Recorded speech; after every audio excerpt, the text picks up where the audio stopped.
Hi, John. I decided not to talk about all the dead people voting on the air, Stephanie. I'm raising as many from the dead as I can, but mostly in Chicago, and we're not supposed to say it out loud. Listen, John Fugelsang and I, can we have sexy liberal music? We are tired. We're trying to get an entire country to vote. I hear on Sirius XM Progress, me every morning, John every night. We are trying to heal the country. We are single-handedly getting Crosby, Stills, Nash, and Young back together. Yep. We've got a lot on our plate, people. I'm working on Stephen Stills, who's in Sexy Liberal tomorrow. You got David Crosby and Graham Nash on. Yeah, that's not going to be enough to get those guys back together.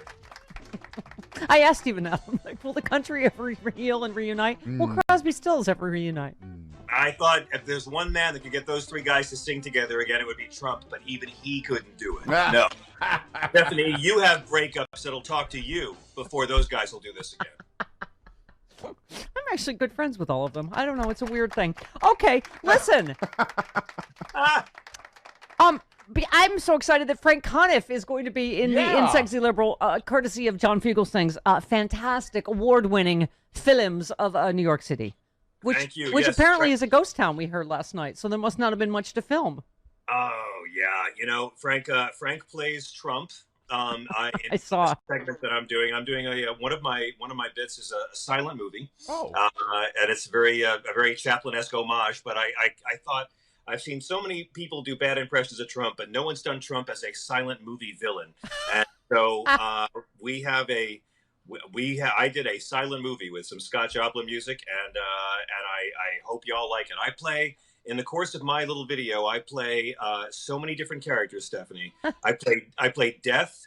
I play a coronavirus. I play Mike Pence, Pat Robertson, Rudy Giuliani. I play Charlie Kirk for you in this. Wow. I do the world's first, the worst, the meanest, and yet the most fair Charlie Kirk impression in this show.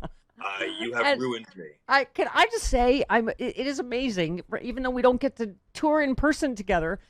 People are loving I love the whole cast bits. That we're doing a bunch of bits with the entire cast, me and John and Hal and Frangela, and it's been a pleasure, sir. It's a pleasure, sir, working with you. It has been really. I'm exhausted, as you are, but it's been super fun. A lot of all-nighters. Yeah. Oh my God. You know, it used to be like you travel around and you work on your 20 minutes. Now it's got to be a new 20 minutes every month. Yeah. That we get to write and shoot and cut ourselves. Yes. We don't have crews because. And I will say in advance, I look terrible because there's no professional hair and makeup. We have to shoot. With no breaks in between, and I've had 16 different wigs on. You look gorgeous, Stephanie. I do not. Yes, no, same here. A lot of blown out lighting on me. I look like patient zero, and it's pretty scary. It's not really so much a comedy tour as it is an ongoing film school project. Yes, exactly. We're all learning. We continue to learn film technique. Yeah, I'm used to the fancy CNN hair and makeup and lighting, and I'm like, this is me in 14 seconds in between wigs, running upstairs and downstairs. I'm like, I have snorted so much amphetamines, I'm qualified to be president. I really could do it. I was thinking of you though, because everybody says this, John. Your films are not only brilliant, but they're really kind of love letters to New York. And I thought of you. I thought, oh my God, what perfect timing, because last night Trump's like, my former city, it's so sad, it's dead, everyone's left New York, it's a ghost town. I'm like, really? Because I don't look like that in John's films. Isn't he registered to vote in Florida anyway? He doesn't even live there anymore. Yeah. Well, I mean, look, no doubt. I mean, all the cities of the world have taken a hit. London's taken a hit. Seoul, Paris, Tokyo. I mean, cities are reeling from this. Of course, major concentrated population centers are hurting. But here's the thing. Donald Trump is repulsed by struggle. The very thought of struggling, to break a sweat, to make money, to make a marriage work, to do any kind of reading your presidential daily briefings, anything that implies humans engaged in a struggle where privilege is not a comfy mattress protecting them from it. Donald Trump's entire life has been protection from any real struggle, first by money, then by celebrity, and now by politics. I'm not surprised he's disgusted. He can bugger right off. New York, he does not have a place in New York. He does not have a place in any kind of struggle of the people. Yeah. He does not have a place in what America is going through right now. And I look forward to him enjoying his retirement in a country with no extradition treaty when this is all over. I thought of you, too, because the fact that we hit, John, yesterday, our peak, the most coronavirus cases. I remember your first film in New York at the height, remember, of the pandemic? and what it looked and felt like. We're back there. We're higher than there yesterday. I mean, it's yeah. Yeah, I mean, in the first video I made for this, for us, when I've been shooting stuff all summer. Yeah. My partner Natalia and I have been shooting video all summer for a whole bunch of different projects, and it's been really fun every month picking what goes into Sexy Liberal. And I remember the first one I was about all the sirens that were always going on in New York City. You couldn't get away from siren sounds, and I've got to tell you, it's that way again. I put sirens back into this one at one point because morning, noon, and night, you hear them all day long. Yes, people have left New York. Obviously, rich folks have left, and seniors aren't coming out after 8 a.m. Yeah. The city is. We knew this would happen, but again, like Canada's in a second wave. New York's second wave is beginning, but the first wave is still ravaging parts of the country that believed Donald Trump. Looking at you, Sturgis motorcycle rally. Yeah. So, his disgust and contempt for New York doesn't surprise me because Donald Trump's whole life has been walking away as soon as things get hard, whether it's a project, a casino, a marriage. Walking away without getting his hands dirty is the one thing he's always been good at. And so I'm delighted that New York can wash its hands of him. Yeah, yeah.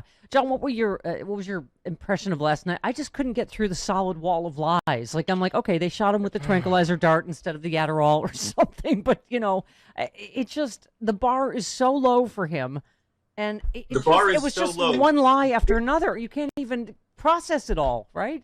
Oh, yeah. Yeah, I mean, the bar is so low that literally Dick Cheney tripped over it in the underground bunker. I predicted for a while that what would happen, that the president would not whip it out on stage and the media would hail him for being so presidential, for not whipping it out. Yes, we were whipping it out and flinging his own poo. You're like, oh, yeah, the George W. Bush drool test, he's just somewhat below average intelligence, but not as horrible as I remember from last time. So the president, who's the incumbent, always has a poor first debate when he's going for re-election. We saw it happen to Barack Obama in Colorado. But this was not just any poor debate, what we saw 3 weeks ago. I mean, last night, Trump was able to do a debate where he wasn't hopped up on amphetamines and steroids and lying to the entire debate commission that he was positive. We'll find out that the entire White House team knew that Trump had coronavirus when he debated Joe Biden the first time. They knew he had it. That's why they lied to Chris Wallace and everyone else. And he was so hopped up on drugs. So what we saw last night was Donald Trump with the same dosage of BS and gish gallop and lies, but a reduced dosage of pharmaceuticals. Yeah. That's the blend we got last night. It's all about the cocktail. So Monday, Contagious ACB, Amy Coney Island, and I love it when you speak Jesus because she is now to the right of the Pope on civil unions, and I just love when you, as you tweeted, show us where in the Bible demands we incarcerate women and doctors for abortion, please. Then show us where God specifically bans terminating pregnancies, please. Then this will involve you having to read the Bible, and boy, are you going to be shocked at what Jesus actually taught. I mean, it is shocking to me how, how, I don't know, non-conversant people are in the Bible. And you're, no offense, you're a comedian, for God's sakes. Oh, please. I'm a reprobate. I mean, yes, but I am a reprobate who's read the Bible quite a bit. And, that's the thing, right? Like, I'm going to give you a teaser. I actually played Jesus in this for the first time. I saw the photo. It's a Zoom meeting with all the Christian leaders for Trump, and there's an unexpected guest who joins the Zoom meeting. And, they don't like him. They don't know who he is. They don't recognize him. They don't like him. It's sort of just a metaphor for this entire religious thing. Jesus was pretty clear, in his marching orders about taking care of the poor, taking care of the sick, taking care of those in prison. You don't have to believe it as literal fact to know that's what the book says. At no point does it say chase the gay wedding cakes out of the temple. Scream at women outside clinics. The Bible is not against abortion. I'll say that again. God states, and again, this is only if you go by what the Bible says, okay? The Bible says in Genesis, life begins with first breath. God makes it clear in Exodus, if you strike a pregnant woman and the fetus dies, you pay a fine. If you strike a pregnant woman and the woman dies, you get executed. God establishes in Exodus, a woman and a fetus don't have the same life. I didn't write it, folks. I'm awful sorry. And if you think God has a problem with killing kids, let me tell you about Passover. So I don't have a problem with people fighting to incarcerate women and doctors. It's a free country. Fight for what you believe in. Yeah. Stop pretending it's Christian. America has this thing of anti-abortionism that calls itself Christianity. And real Christianity cannot get behind Trump or Amy Coney Barrett or Pence. I don't see how we can do anything about her. She's the first legitimate Supreme Court nomination Trump has had. Yeah. But Kavanaugh's got to be impeached as soon as there's a Democratic Thank you. president. Thank Kavanaugh you. gets impeached, and Democrats start saying you're going to impeach Gorsuch as well, because Gorsuch's nomination was not valid. It'll never happen, of course. You'd never get 2/3 for Gorsuch. You probably wouldn't for Kavanaugh. But Democrats, bring the fight to them. Yeah. Go in there saying you're going to impeach them both, because Kavanaugh's a liar. Gorsuch never should have gotten the nomination. Yeah. And and Amy Coney Barrett, that's one you got to say no. This is fair. She perjured herself too, John. She left out all of this stuff. The board of the anti-gay school, the speeches to anti-choice groups. I mean, but you know what? I will say, I really admired the pedicure that Dianne Feinstein gave her. Don't even get me started. Feinstein got a misting machine going for her. It was so brought a hug to, as Chris said, brought a hug to a knife fight. I loved your tweet too. I'm old enough to remember when conservative Christianity wasn't code for totally rejecting everything Jesus taught. Are they going to take their religion back ever? Honestly, I feel like are they going to take their party? Are sane Republicans going to take their party back? I mean, it's just, our good friend Michael Steele is one of the guys fighting for it. That's me. I take credit for that. I pressed him. I put his feet to the fire a few weeks ago. What? Oh, good. Endorsing Biden, voting for Biden. Look, when I first met Michael, it was many years ago on the Bill Maher show. We were on together, and when he was lieutenant governor, and I thought, wow, there's such a sensible, nice guy in you trying to get out. I know nice Republicans. We all know Republicans, and they're wrong about stuff, but they're not hateful and evil and toxic. That's the difference. I mean, I miss the Republican Party just being wrong about things. But again, Trump's just a hood ornament, man. This has been building for a very, very long time. Yeah. And I love the Lincoln Project, but these are the guys that were telling us we hated America because we didn't like the Iraq War. So let's perspective on all of it. Yeah. John, I thought of that. I was thinking about the purple Band-Aids they used to mock war hero John Kerry. And you're right. Charlie Pierce writes about this all the time. They've kind of always been awful. I mean, Sarah Palin, this is Trump is like the natural iteration of what this awful party has become. I mean, it's just, I mean, look to the Clinton impeachment. Look at Gingrich taking over in 94 and saying no compromise. A lot of folks who trace this psychotic strain of evil, toxic republicanism back to Gingrich in 94, and they may have a point. I mean, the trickle down, the incredible differential in income growth is Reagan, but the nasty is Gingrich. And Lindsey Graham impeached Bill Clinton, and now fights the impeachment of Trump, and he's been completely consistent all the time. And people say, how did Lindsey Graham flip? He never flipped. He's always been craven and devoted to serving his donors and keeping his job, and that's all he cares about. He has not evolved or flipped at all. Do you think he's going down, John? Do you think he's going down?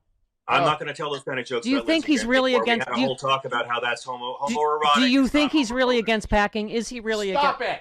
I said already, you know what? I try to make these homoerotic jokes, and I get called homophobic by 20-year-olds. Let me tell you something. I was marching at AIDS walks before y'all were born. I have porn older than you people, for God's sake. It's not homophobic. It's homoerotic. What's in your old porn? What's in your old porn spank bank? What's in there? Yeah, what kind of old porn do you have? It's mostly that stuff that Stephanie Miller did when she was young and needed the work. All right, John, we have to go now. When she was a dancer at the Itchy Kitty in Reseda. Well. Yeah, it's been a pleasure contributing nothing to your show this morning. Thank you. I've really enjoyed this more than usual. SexyLiberal.com, the tour section. The brilliance of John Fugelsang. Sirius XM, I'm joined by Peter Frampton. Tonight? His new book is beautiful. Could you tell him we're replaying our Michael Steele interview because the Michael Steele conversation, we went deep on being Catholic. Me and Michael. Good. People liked it so much, we're playing it again tonight as well. So thank you guys. It's going to be such a show tomorrow. Yep. Can you tell Peter Frampton I said, I love you. I love you. Just tell him I said that. I will. He never gets that, so I'll tell him. All right. Love you. Bye. See you tomorrow night. Thanks, John. See you tomorrow.